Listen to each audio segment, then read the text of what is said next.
അപ്പോൾ ലോജിസ്റ്റിക് റിഗ്രഷന്റെ ഇക്വേഷൻ ആണ് സിഗ്മോയിഡ് ഫംഗ്ഷൻ എന്ന് പറയുന്നത്. Sigma of z equal to 1/1 plus e raise to minus z. അപ്പൊ സിഗ്മ ഓഫ് സെഡ് എന്ന് പറയുന്നത് എന്താണ്? ഔട്ട്പുട്ട് ആണ്. Output means probability 0 or 1. അപ്പൊ സെഡ് എന്താണ്? സെഡ് എന്ന് പറയുന്നത് input to the sigmoid function. Input features എല്ലാം നമ്മൾ വെയ്റ്റഡ് സം ചെയ്ത് ഇൻപുട്ട് ആയിട്ട് ഈ ഒരു ഇക്വേഷനിലേക്ക് പാസ് ചെയ്യുകയാണ്.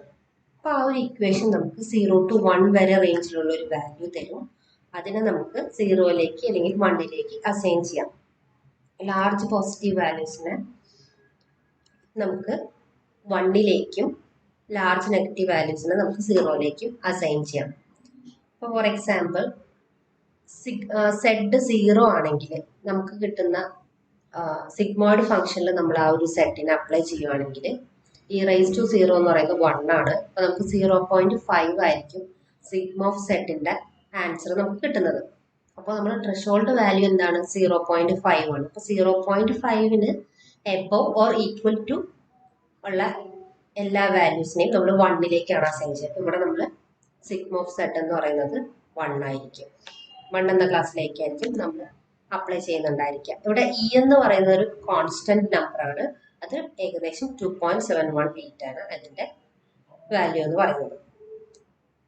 അപ്പോൾ സെഡ് എന്ന് പറയുന്നത് എനി റിയൽ നമ്പർ ആയിരിക്കാം. ആ ഒരു വാല്യൂവിനെ നമ്മൾ 0 to 1 വരെ ഉള്ള ഒരു റേഞ്ചിലേക്ക് കൺവേർട്ട് ചെയ്തതിന് ശേഷം അത് 1 എന്ന ക്ലാസ്സിലേക്ക് വരാനുള്ള സാധ്യത എത്രത്തോളം, അങ്ങനെയാണെങ്കിൽ അത് 1ലേക്കും അല്ലെങ്കിൽ 0ലേക്കും അസൈൻ ചെയ്യും. അപ്പോൾ സിഗ്മോയിഡ് ഫംഗ്ഷൻ നമുക്ക് തരുന്ന ഔട്ട്പുട്ട് എന്താ? 0 to 1 വരെയുള്ള ഏതൊരു വാല്യൂ ആയിരിക്കും. അപ്പോൾ നമുക്ക് എക്സാക്ട് ഔട്ട്പുട്ട് എന്ന് പറയുന്നത് 0 or 1 ഉണ്ടോ ഇല്ലയോ, അത് Z എന്ന വാല്യൂവിനെ ഡിപ്പെൻഡ് ചെയ്തിട്ടായിരിക്കും.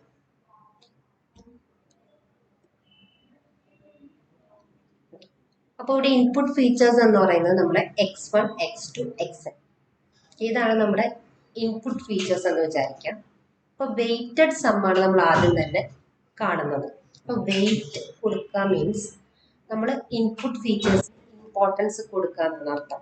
അതായത് നമ്മൾ ട്രെയിനിങ് ചെയ്യുന്ന ടൈമിൽ ഓരോ ഫീച്ചേഴ്സിനും പല വെയ്റ്റ്സ് ഇനിഷ്യലൈസ് ചെയ്ത് നോക്കും.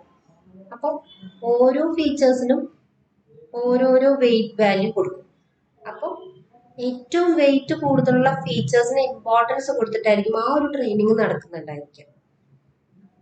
അപ്പൊ ആ ട്രെയിനിങ് നടക്കുന്ന സമയത്ത് വെയ്റ്റ്സ് ഇങ്ങനെ മാറ്റിക്കൊണ്ടിരിക്കും.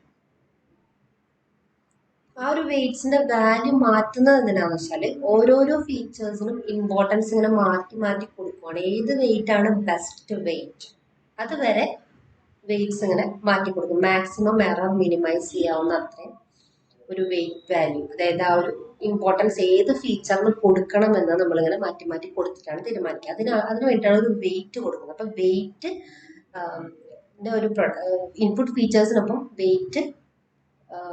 വെയിറ്റിന്റെ പ്രൊഡക്റ്റ് എടുത്ത് അതിനെ ആഡ് ചെയ്ത് ഫീച്ചേഴ്സും ആഡ് ചെയ്ത്, അതായത് വെയിറ്റഡ് സം എടുത്തിട്ടായിരിക്കും നമ്മൾ സിഗ്മോയിഡ് ഫംഗ്ഷനിലേക്ക് പാസ് ചെയ്യുന്നുണ്ടായിരിക്കുക. സിഗ്മോയിഡ് ഫംഗ്ഷനെ നമുക്ക് ആക്ടിവേഷൻ ഫംഗ്ഷൻ എന്നുകൂടി പറയാം.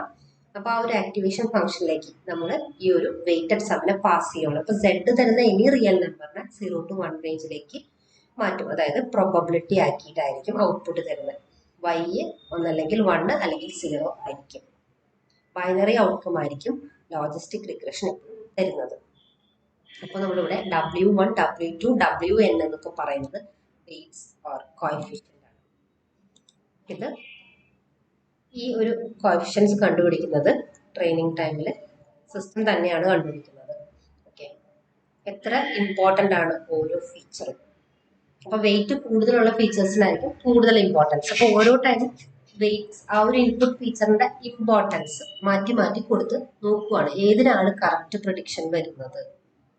അപ്പോൾ ഇവിടെ x1, x2, xn എന്നൊക്കെ പറയുന്നത് ഇൻപുട്ട് ഫീച്ചേഴ്സ് ആണ്.